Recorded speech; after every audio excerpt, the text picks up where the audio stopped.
5 ವರ್ಷಗಳ ಹಿಂದೆ ಮೂಲ್ಕಿಯಲ್ಲಿ ನಡೆದಂತಹ ಕೊಲೆ ಪ್ರಕರಣವೊಂದಕ್ಕೆ ಸಂಬಂಧಿಸಿ ನ್ಯಾಯಾಲಯದ ವಿಚಾರಣೆಗೆ ಹಾಜರಾಗದೆ ತಲೆಮರೆಸಿಕೊಂಡಿದ್ದಂತಹ ಆರೋಪಿ ಮೂಲ್ಕಿ ತಾಲೂಕಿನ ಕೆಂಬ್ರಾಲ್ ಗ್ರಾಮದ ಪಕ್ಷಿಕೆರೆ ನಿವಾಸಿ ಮೊಹಮ್ಮದ್ ಮುಸ್ತಫಾ ಯಾನೆ ಮುಸ್ತಾ ಎಂಬಾತನನ್ನ ಮಂಗಳೂರಿನ ವಿಶೇಷ ಪೊಲೀಸ್ ತಂಡ ಬಂಧಿಸಿದೆ.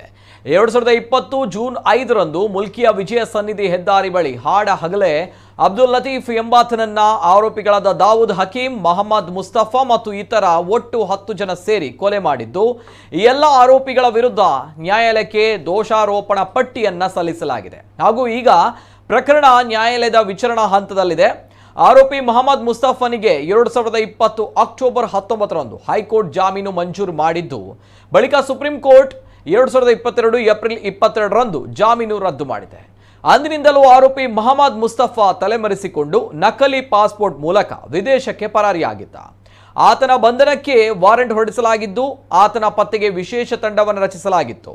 ಕಾರ್ಯಾಚರಣೆ ನಡೆಸಿದ ವಿಶೇಷ ತಂಡ ನಿನ್ನೆ ಜೂನ್ 30ರಂದು ಮುಲ್ಕಿಯ ಪಕ್ಷಿಕೆರೆ ಬಳಿ ಪತ್ತೆ ಮಾಡಿ ಬಂಧಿಸಿ ನ್ಯಾಯಾಲಯಕ್ಕೆ ಹಾಜರುಪಡಿಸಿದೆ.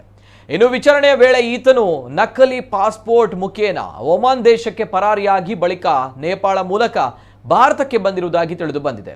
3 ವರ್ಷಗಳಿಂದ ತಲೆಮರೆಸಿಕೊಂಡಿದ್ದಂತಹ ಈತನ ವಿರುದ್ಧ ನ್ಯಾಯಾಲಯಕ್ಕೆ ಹಾಜರಾಗದೆ ತಲೆಮರೆಸಿಕೊಂಡಿದ್ದ ಬಗ್ಗೆ ಮತ್ತು ವಿದೇಶ ಹಾಗೂ ಭಾರತಕ್ಕೆ ಅಕ್ರಮವಾಗಿ ಪ್ರವೇಶ ಮಾಡಿರುವ ಬಗ್ಗೆ ಮುಲ್ಕಿ ಪೊಲೀಸ್ ಠಾಣೆಯಲ್ಲಿ ಪ್ರಕರಣ ದಾಖಲಾಗಿದೆ. ನಕಲಿ ಪಾಸ್ಪೋರ್ಟ್ ಹೊಂದಿರುವ ಬಗ್ಗೆ ಬೆಂಗಳೂರಿನ ಬಸವನಗುಡಿ ಪೊಲೀಸ್ ಠಾಣೆಯಲ್ಲಿ ಕೇಸ್ ದಾಖಲಿಸಲಾಗಿದೆ. ಈತನ ಮೇಲೆ ಮುಲ್ಕಿ ಪೊಲೀಸ್ ಠಾಣೆಯಲ್ಲಿ 4 ಮತ್ತು ಇತರ ಜಿಲ್ಲೆಗಳಲ್ಲಿ ಒಟ್ಟು 5 ಪ್ರಕರಣಗಳು ದಾಖಲಾಗಿವೆ. ಚಿಕ್ಕಮಗಳೂರು ಮತ್ತು ಉಡುಪಿ ಜಿಲ್ಲೆಗಳ ಠಾಣೆಗಳಲ್ಲಿ ಈತನ ವಿರುದ್ಧ 2 ಪ್ರಕರಣಗಳಲ್ಲಿ ವಾರೆಂಟ್ ಬಾಕಿ ಇದೆ ಎಂದು ಮಂಗಳೂರು ನಗರ ಪೊಲೀಸ್ ಆಯುಕ್ತರು ಮಾಹಿತಿ ನೀಡಿದ್ದಾರೆ.